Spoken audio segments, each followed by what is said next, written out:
7 Preventative Hoovers of the Mid Range Narcissist. First of all, what is a preventative Hoover? A preventative Hoover is something that the narcissist deploys against you to prevent you from terminating the formal relationship.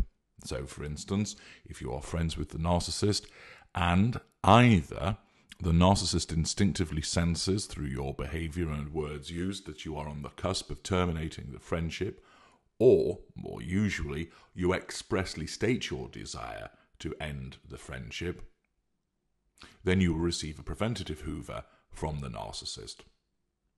This will apply to friendships, working relationships, a relationship between supplier and client, a relationship between family members, in a social group, perhaps in a club, and most commonly of all, in the romantic arena,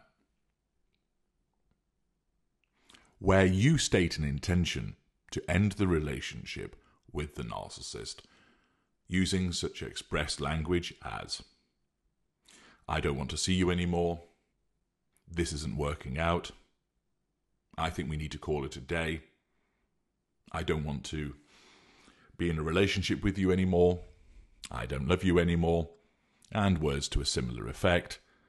That is challenge fuel. The words used, your facial expression, your body language, the tone, etc., if you're saying this in person to the narcissist, or the language used if you are sending this in a text message, a letter, an email, and of course language used and tone if you're on the telephone to the narcissist, all of that provides fuel. That's not the problem. Of course, the problem is that you are suggesting the end of the relationship, or that the relationship is going to end. And that threatens the narcissist's control, and as you know, that cannot happen. That means that the narcissism causes the narcissist to respond in a way to prevent you from threatening the narcissist's control, i.e., to prevent you from ending the relationship. In other instances, you may not use express language. It might be implied from what you're saying. It might be that your body language, you don't look enthusiastic, that you have perhaps not turned up a couple of times when the narcissist has arranged to do things with you, and the narcissist then instinctively perceives that whilst you haven't been express about the end of the relationship, it's in the post, that you're mulling on it, that your enthusiasm, etc. has waned, and therefore there is a risk of this ending. Similarly, the hints, the implied suggestion that the relationship is going to be terminated, and your behaviour all similarly threaten the narcissist's innate sense of control over you. And therefore, once again, the narcissist responds by deploying the 3 assertions of control. Where you're dealing with a mid-range narcissist, the preventative Hoover is deployed as a matter of instinct. The narcissist, of course, will realise, in the consciousness, yes, this relationship is at risk now, or, oh my goodness, she's going to end it. So they recognise consciously that there is a risk to the relationship. What they don't realise is that what's really troubling them is the threat to their control over this person, but they are oblivious to that. So everything that the narcissist says and does in response, they do so as a mid-range narcissist, believing that their sentiments, their protestations, their comments, their desires are all entirely genuine, but they're not. They are all a form of manipulation which is inherently designed to assert control over you and stop you from leaving. They are preventative Hoovers. It is important for you to recognise this. And it's also important for me to underline that where you realise you're dealing with a narcissist, you never tip them off that you're going to go. You just go. You get out and you stay out. You apply go-so. Because if you start signalling that you're thinking about leaving, or indeed if you make the mistake of telling the narcissist, you'll be met with one of these preventative Hoovers. That's problematic because it will result in a further interaction between you and the narcissist. This means you'll end up giving fuel to the narcissist. You may likely suffer an adverse consequence. You'll probably get upset about the end of the relationship. Perversely, no matter how much of a bastard the narcissist has been to you, not all of you, but many of you will still feel bad about ending the relationship, about hurting somebody else's feelings, etc., because you're empaths. And thirdly, always you will increase your emotional thinking as a consequence of this continued interaction. And the danger is that your increased emotional thinking, which will already be at a very high level because you've been in an existing relationship with the narcissist, will cause you to run a considerable risk that you won't follow through on the termination of the relationship. Doesn't mean that it's guaranteed that you will halt, but it increases the risk considerably. As the narcissist pleads with you, threatens you, whatever it is, that's an interaction with the narcissist. Your emotional thinking goes up, and therefore your emotional thinking gets hold of your empathic and narcissistic traits to work against you. What it will do is it will make you feel that you're behaving in an indecent way by ending the relationship. It will attack your honesty to make you feel guilty. It will attack your compassion, that you feel sorry, that you feel pity for seeing this crying, whinging, baby-like mid-range narcissist. In some instances, it'll corrupt your narcissistic trait of pride to make you think, oh, good. Actually, he said all of these things that I was wanting to hear, and consequently, I feel good about that. Okay, I'll let the relationship continue. It may corrupt your empathic trait of the desire to heal and fix, because if the narcissist says that, for instance, he'll change and let's give it another go and please give me a final chance, your emotional thinking soars, gets hold of that empathic trait of the desire to heal and fix, corrupts it, uses it against you, and in the circumstances, you think, okay, I would like this relationship to work. You're conned into thinking, oh, he really means all of these things that he's saying, or she really wants to change. Understand, that isn't the case. The mid-range narcissist truly believes what they're saying to you, because the narcissism operates in a way to cause the narcissist to have utter conviction in what they're saying, so it's convincing. But it is actually an unaware lie. It's all being done as a form of manipulation for the purposes of controlling you, so that you, most likely the intimate partner primary source in certain scenarios, and thus a huge provider of the prime aims, but anybody within the fuel matrix, in certain instances, your decision to go naturally threatens the narcissist's control, and that cannot happen. It's not always the case that a narcissist will administer a preventative Hoover. In other instances, they might move to the second or third assertion of control instead. But most of the time, the narcissist will deploy a preventative Hoover against you to try and stop you leaving, and as a means of asserting control over you. Accordingly, here are 7 preventative Hoovers of the mid-range narcissist, so you can understand what they sound like, and in effect what they look like. Number 1. After everything that I have done for you. How can you leave me after everything that I have done for you? I gave you the world, now you have thrown it back in my face. I, of course, only gave you everything because I wanted something from you. I did not give you my all because I loved you. I gave you so much because I wanted everything from you.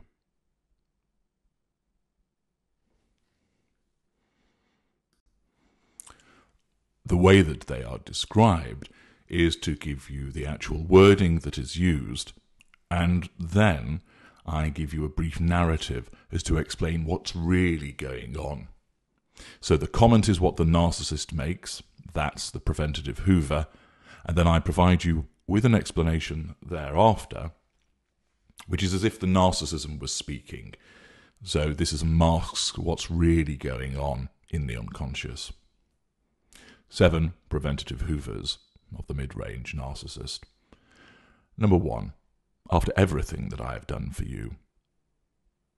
How can you leave me after everything that I have done for you? I gave you the world, now you have thrown it back in my face. I, of course, only gave you everything because I wanted something from you. I did not give you my all because I loved you. I gave you so much because I wanted everything from you. And I was so close to taking everything from you.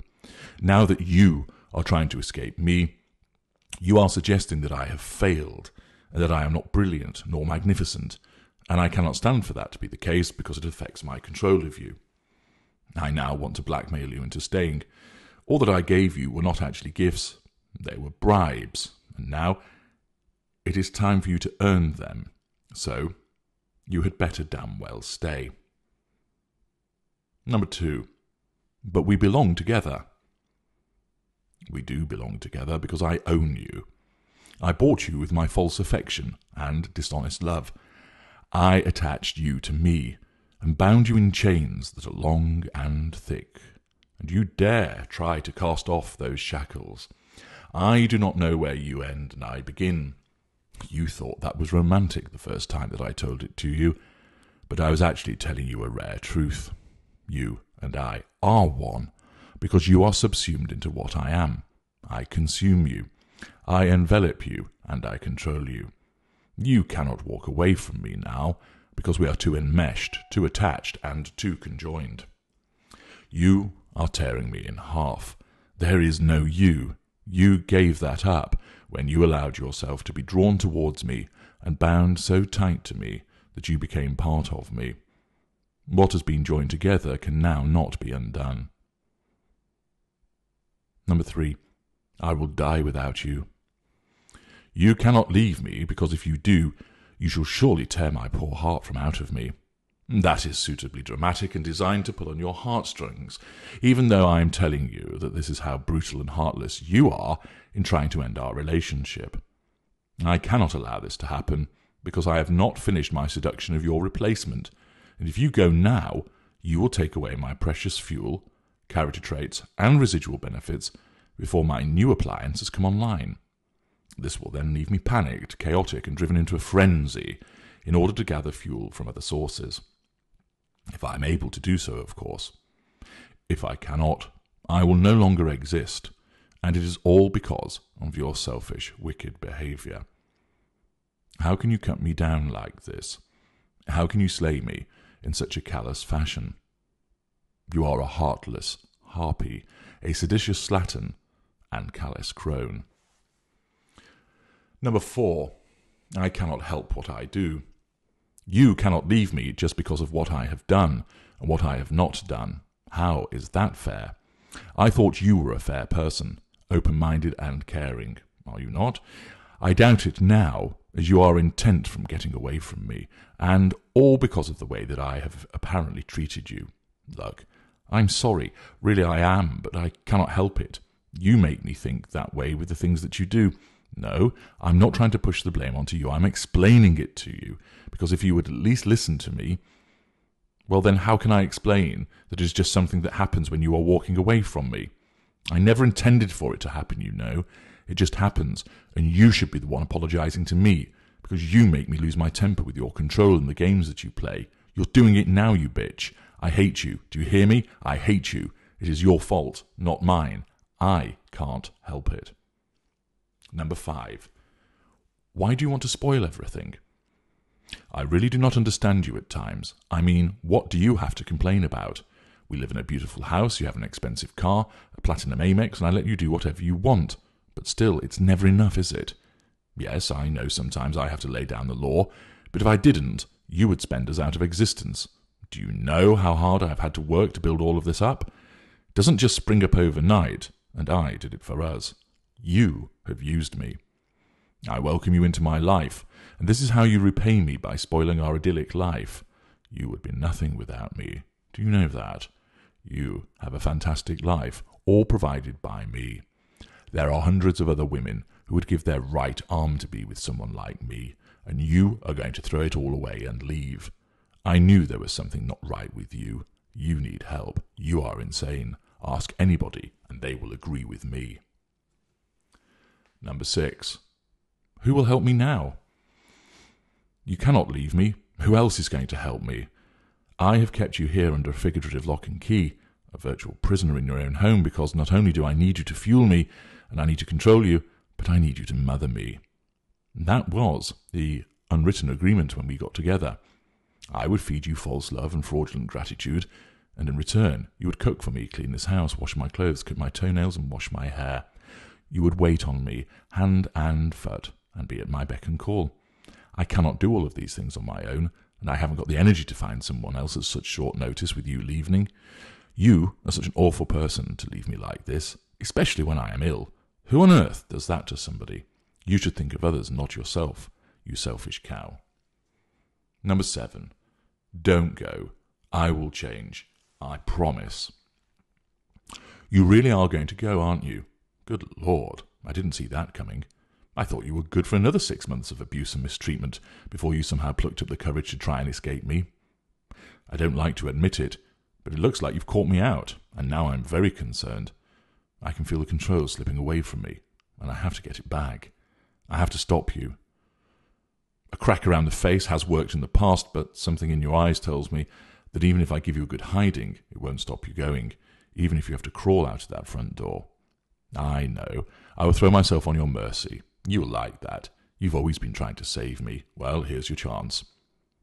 I will change. I will get help. Please don't go. Of course I mean it. I will do anything to stop you going and taking my precious fuel away from me and making me look a fool in front of all of my adoring admirers and damaging my facade. I cannot have that happen, so yes, I will get some treatment. I know I have done wrong, and this time more than ever, I will change. I swear it on the lives of anyone who springs to mind, so it seems like I really mean it. Of course I don't. Why should I change? The only thing that would change is my primary source of fuel, but that's not ready yet, so I need you to stay. Please, I will change. Don't go.